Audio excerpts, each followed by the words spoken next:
Good morning, my expert secret friends. Sharon Horne-Ellstrom here. Sporting a crown. Some days I just like to sparkle a little more than usual, and today is one of them. It's rainy out and hot and not exactly amazing. I mean, it's a beautiful day because everything's so green and amazing around me, but rain always makes me blah. And so I like to find things that cheer me up, and crowns, of course, always cheer me up. Crowns and magnifying glasses. What could be better than that? Well, we are jumping into secret number 7 today. Secret number 7 is the hero's 2 journeys. We're really starting in earnest now on storytelling and the components of a great story, because story is so important to getting people to be able to relate to us so that they can know, like, and trust us. The way we tell a story, we all are full of stories, but it's like I'm really bad at telling jokes. With the timing and jokes and remembering the punchline, never been a pleasant thing for me to try to do. But the same is true of stories. I'm full of stories, but have you ever told a story and people look at you like, huh? I don't get it. And then you try to tell them again and they still don't get it? Well, we want to be able to tell stories so that people get it, so they understand where we're coming from and why a certain story or why an event in our life was so impactful to us. And that's what the next several chapters are all about, because that's how we create belief. We create belief in people through the stories that we tell, and not so much the stories that we tell, but how we tell those stories. And there's a very well-studied, structured way that stories can and should be put together for the best effect. And Russell Brunson actually studied with Michael Haug, and we're going to talk about Secret 7, which starts on page 105, and we're going to divide this into 2 parts. So part 1 will be pages 105 to 109, and then part 2 will do 109 to 113. I don't know if you're following along with pages, but I know it helps me. But Michael Haug is a Hollywood expert all about storytelling, and he's been a consultant on I don't even know how many really successful films. I know he consulted with Will Smith on his successful films and many, many others. And he now teaches a course and has a class on storytelling that deals with these concepts that we're going to talk about here. Because Russell and Dagan Smith, several years ago, hired Michael Haug to come in and do a training for a group of people that were their clients and their customers at the time. I've actually seen that training. It is phenomenal. I don't know if anybody would want access to that, or if I even have a way to get access to that. But if I do and people are interested, go ahead and let me know in the comments, and I will figure out a way to share those videos with you and those components with you if I can figure out a way to do that. I'm not sure that I can, but I will try, because they're really, really educational trainings, and they're really helpful. And they gave me a deeper understanding of this whole storytelling, story selling, Epiphany Bridge stories and things. And what we're getting to is we're going to get to an Epiphany Bridge script and Epiphany Bridge questions that we can ask ourselves to build our stories, to build our Epiphany Bridge stories so that they're most impactful and most effective. Michael Haug, being in Hollywood, has analyzed thousands and thousands of movies, and what we're going to talk about today is the 3 components of all really good movies, and those are character, desire, and conflict. All 3 together, they make up the plot of any good movie. Character, conflict, desire. So we're going to talk about how and what's important for each of those 3 components, and then you're going to get the opportunity to write out your plot statement, just like a 1-sentence or 2-sentence statement of what your plot is for your business. Now, we're doing this for business, not for a movie, but we're going to think about some movie examples, because that's a concrete thing. And once we get a couple of those examples in our mind that we can refer back to, it makes it really easy to create this plot statement for our own business. So, what are the key components, and what make up the key components of the plot story, the plot statement? Well, first off is character.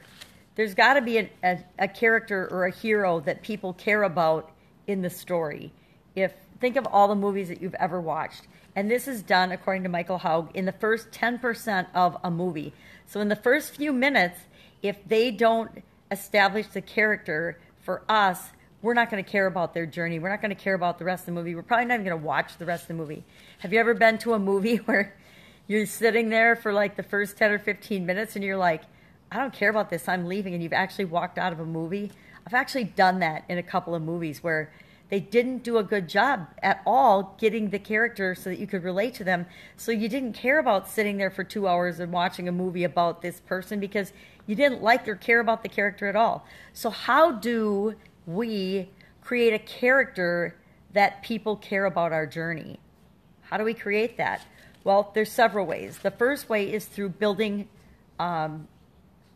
rapport, or rapport. I think it's called rapport. For building rapport, getting a character so that we care about them is building rapport. And you do that by several things. And any or all of these things, and probably most people aren't all of them in the first 10% of the story. And I know I wasn't all of them in the first 10% of the story. But you want to set them up as a victim. You want to show that some, and there's 5 different ways to do this, so it won't be all of them, but what is the way that you can most relate to for your story? So is the person a victim? Is there some outside force acting upon them that makes them a victim? Are they a victim of abuse? Was there a crime perpetrated against them? Were they fired by their boss? Were they ostracized or bullied or whatever way, shape, or form somebody could be a victim? Were they taken advantage of by the system or the government or an agency or whatever? But think of ways that people can be victims, or that you may or may not have been a victim, which led you to wanting to create the business that you're creating. Is the person in some sort of jeopardy? Are you or were you in some sort of jeopardy? Could be a natural disaster, a flood, a fire, financial ruin, in the path of a volcano or a storm, I think of in a lot of movies. Is the character likable? Is your character somebody that people like? Is it somebody that people want to be around because they have a great personality, or they're fun, or they're popular? Is the person likable? Is the character likable? So I think of, all the different high school movies and who's popular and who's not. Think of any movie that you like, and ask yourself, is this character a victim? Is this character somehow in jeopardy at the beginning of the movie? Is this character likable? The other thing, is this character funny? And I think of every Robin Williams movie I've ever seen, except for his dramatic ones, and he wasn't funny, but he was still likable. But is the person funny? Are you funny? Because if you're funny, people can connect with you. And then the fifth of the 5 things about character that make people relatable is the person powerful so that we want to be like them? I think of Oprah Winfrey, and now she's not a movie character, she's a real person, but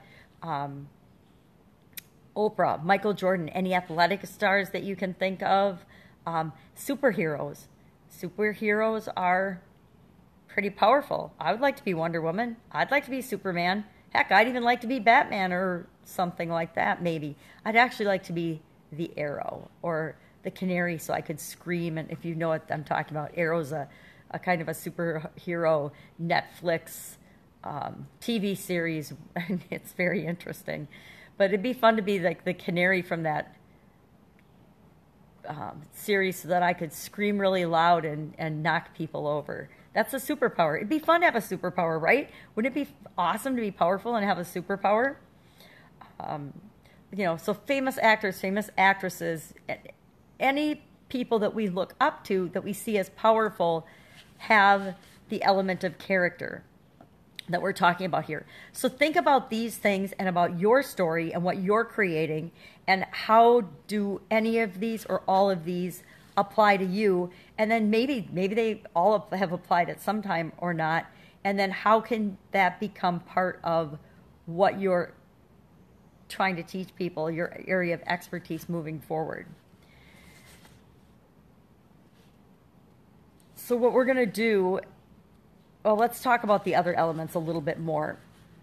Every great journey, every great movie, after you develop that we should care about this character in the first 10% of the program. So if you're looking at a 2-hour movie, let's just say an hour movie. If you're looking at a 60-minute something, movie or short or whatever, then 10% of that 6 minutes. So in the first 6 minutes, somebody has got to care about the character via one of these ways. And the way we get people to care about us is by showing our character flaws, by showing who we really are and that we're a real human being. Now remember, this isn't necessarily who you are now as the expert.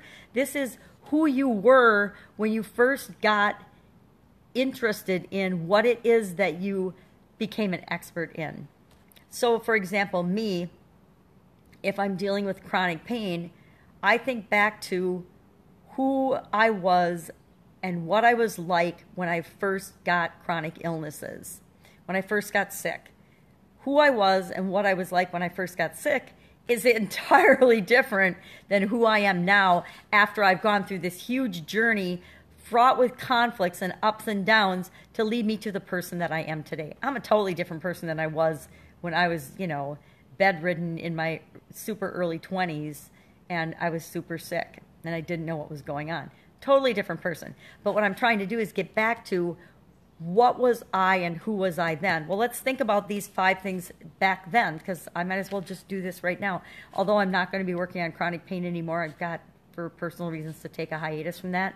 I'm going to be working on, I think, supersizing my business and doing business coaching for people that are wanting to do work online or wanting to transition like I have from the brick and mortar world to the online business world.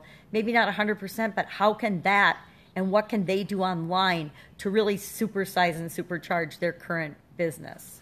So that's going to be my area of emphasis, and I haven't gone back and done this work for that. I'll do that as part of the homework. So let's go back to the chronic pain thing, because I have done it for that. So I want to think back to who was I as a character back when I first got sick. So back when I was 21 and I'm in the hospital and I first got sick, I guess I felt like I was a victim. I don't know if I was actually a victim or not, since I never figured out the cause, but I definitely felt like I was a victim because I felt like something outside of me was making me sick. Now, the truth is, it may very well have been something environmental that triggered all of the health challenges in me. I don't know for sure, but I know I was around a lot of different chemicals and fibers and an environment that was probably not 100% conducive to my health for the summer as I was working out in Valley, Nebraska. So I may very well have been a victim of environmental circumstances. Was I in jeopardy? Well, I was in the hospital and I was going blind and no one could figure out what was wrong with me. So I would say that my health for sure and my entire life was indeed in jeopardy, or I would have been in the hospital. Was I likable? I don't know. I had a lot of friends. I was kind of popular and cute back then. I like to think I was likable. I like to think I was funny, although I don't know how funny I was. I was kind of a nerdy girl back then, a nerdy engineering girl. But for engineers, I was really way out there and funny. Let's be honest. Pajama Gramma engineer. Oh my God. I remember in college, there were only 4 women in my engineering program and in my engineering classes in college. And that's an incredibly small number considering there were hundreds and hundreds of men. And so, I just had to be myself back then. I guess I probably was funny. And for engineers, I definitely was a much more laid back, less serious person than 98% of the engineers in my class. So it helped to be a woman because I was going to stand out anyway. 4 out of hundreds is a huge difference. So I was going to stand out anyway, so it just worked really well to be myself. So I probably was pretty likable and funny back then. I definitely was not powerful. I would say that I was actually the opposite of powerful when I was sick. So run through those and ask yourself those questions. How do they apply to who you were when you began your journey? And do they apply or not? Next, we're going to consider the conflicts that we went through. And we're going to actually do this in an exercise. One of the questions I'm going to ask you is to think of 3 different ways that you can look at your business for these 3 things: character, desire, and conflict. So maybe we'll skip right through to desires, and then we'll talk about the conflicts along the way. Desire. There's really 4 main categories of desire with respect to a hero's journey. Now, I'm going to give you a secret. You're the hero. You're the character. So that's one thing that's already mapped out. You're the character of this story. You are the attractive character. You're the hero of your own journey, and because we're describing your journey. But all of us only have really 4 main categories of desire when we're in a story. They're to win. We either want to win a competition, win prizes, win notoriety, win money, win the heart of somebody else, win or succeed at something. So there's the category of winning. Then and really all of those boil down to, as we've learned earlier, status. We want to increase our status. Anything we want to win or achieve like that to get to the top of the mountain revolves around a status increase for us, or a perceived status increase. So when I first got sick, my desire was just to get healthy and be able to go back to college and get my degree so I could get a job and live my life. My desire was to win, and to win meant living the life I had thought I should live, and that would be a massive increase in my status. From bedridden to going back to college was a massive increase in my status. So for that example, my conflict would have been, how do I overcome these health challenges so I can get back to school? And the conflict was the actual health challenges, the physical challenges. To retrieve something. And if you want, it really helps me to think of movies that have examples of this type of desire in them. And there's thousands of movies made every year, so there's no shortage of coming up with movies or books or stories that have these type of desires in them that we can relate to. And then the second one is to retrieve something. So I always think of the Lord of the Rings movies, even though I guess that's maybe more of a stop one. But if anybody wants to achieve, to retrieve, if they want to go get something and bring it back, I'm trying to think of a go get something and bring it back. Any quest movie, okay, think of The Wizard of Oz. In The Wizard of Oz, Dorothy was supposed to go get the witch's broom, right? Was it the witch's broom she was supposed to retrieve? For the wizard so that he would grant their wishes. What's another example of retrieving something? Any quest where they have to go retrieve something magical that's going to save the world would be examples of that. And there's a lot of those movies, although none of them are coming to mind right now. I haven't been watching enough movies lately, have I? So both of those, to either win or to retrieve something, those are positive, gain pleasure type motivations. The other 2 are to avoid pain. So the third one is to escape. You want to escape something. Maybe the character wants to escape a bad relationship. Maybe they want to escape Nazi camps. Maybe they want to, think of The Sound of Music as all about escaping through the mountains so that they can be free and not end up in a concentration camp because they're Jewish. So to get away from something, and maybe it's an escape movie like, again, you're escaping a volcano or a flood or a tsunami. There's lots of tsunami movies lately, or an act of nature. But it could be just a bad person. Maybe you're escaping an abusive spouse. There's lots of movies about that as well. Or maybe you're escaping the life that you've been living. Maybe you grew up in the hood, or really, I guess it's called the hood. Obviously, I didn't grow up in the hood, right? So middle class America right here. But maybe you grew up in the inner city and you're a victim of your circumstances and the gangs and things around you, so you want to escape gang life. I actually know an incredible man who escaped.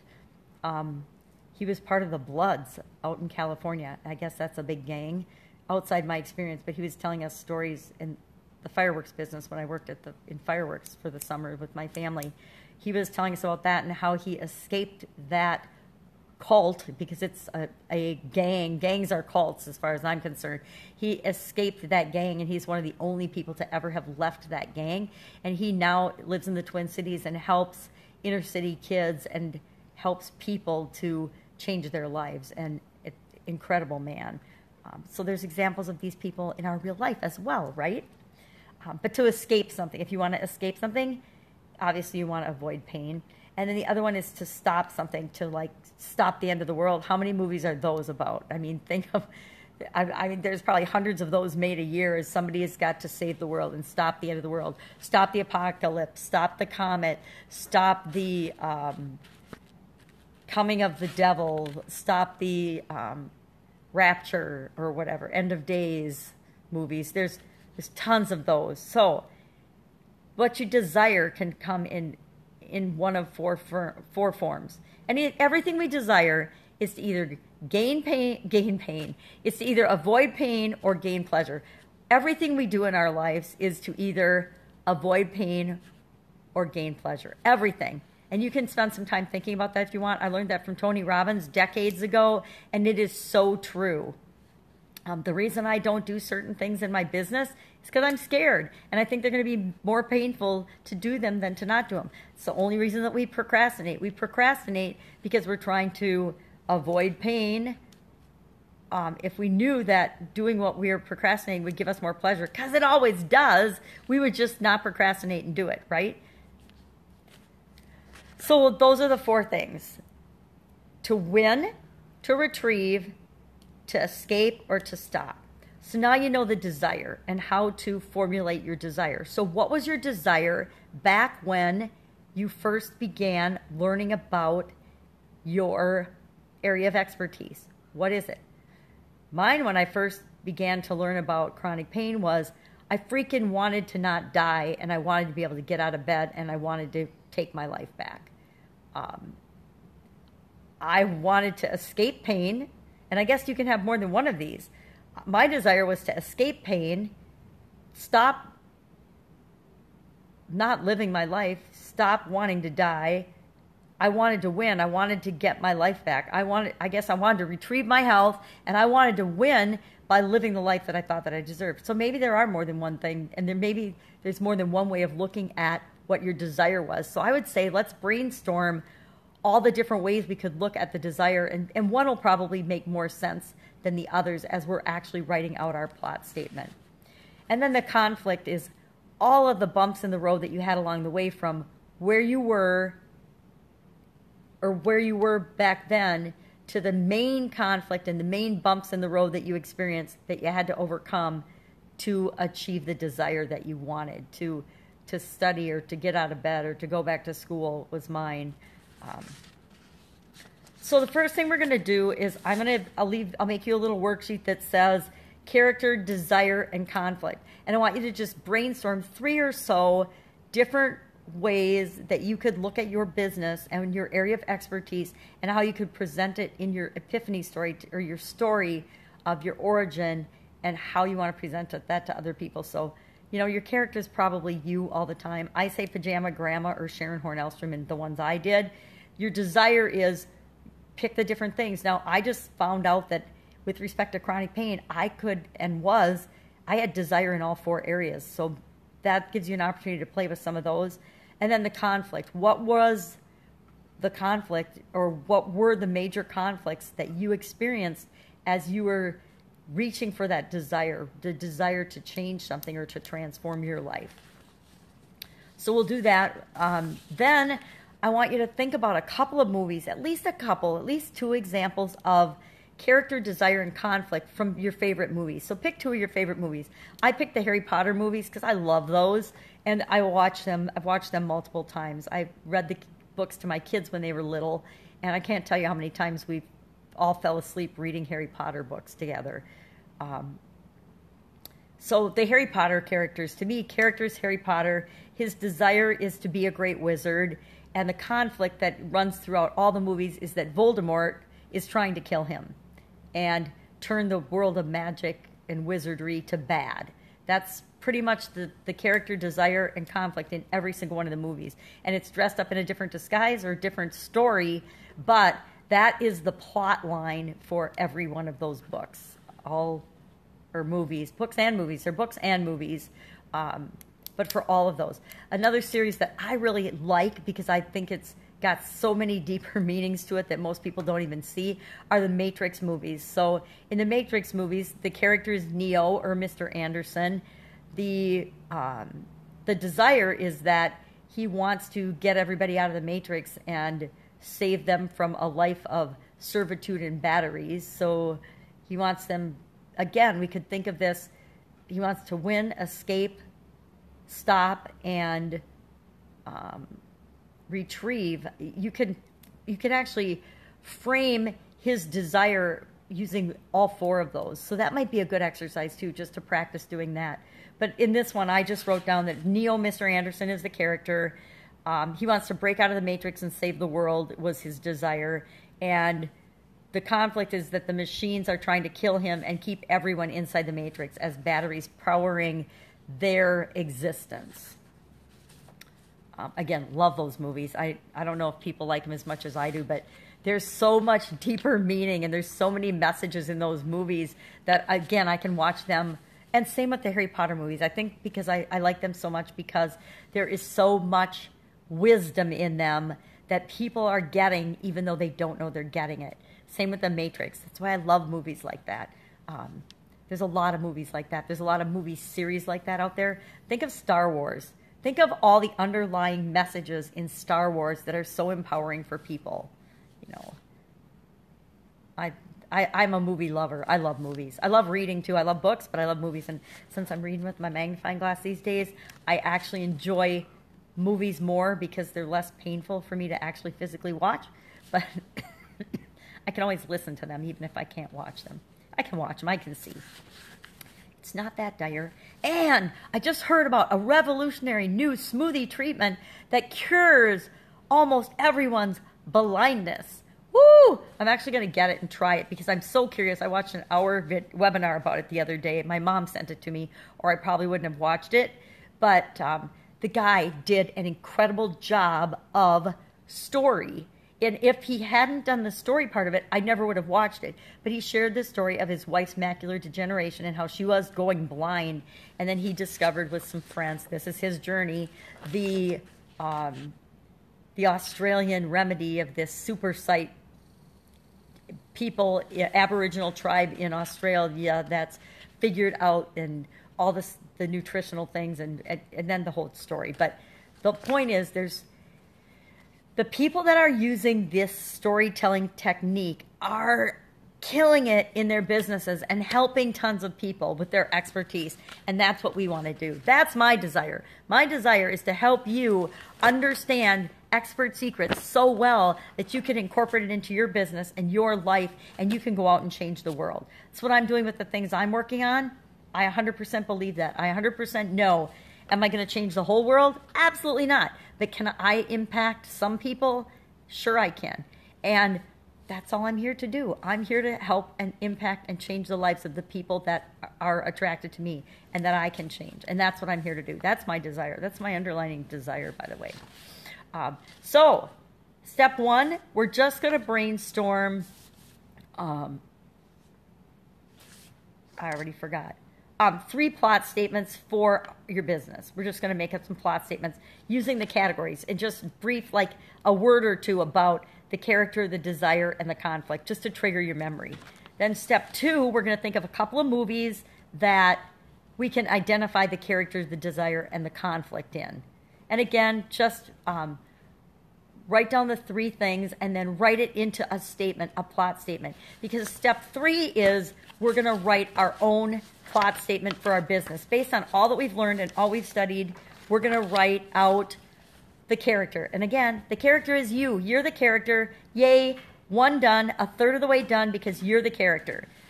Then step 2 is we're going to write our desire. What is your desire?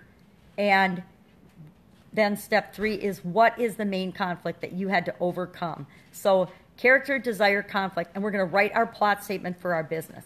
That's it. That's what we're going to do today. Tomorrow we're going to talk about the details of the hero's 2 journeys because there's 2 parts of the hero's 2 journeys, and we're going to wait till tomorrow to find out about those. go out, get to work on this, have some fun with it. This is actually a really fun activity because you get to think about things that you've experienced in the past and movies and things that you can relate to. And just think about the ones you love. You don't have to think about the ones that you don't like. Have an awesome day. I'll see you tomorrow. Bye.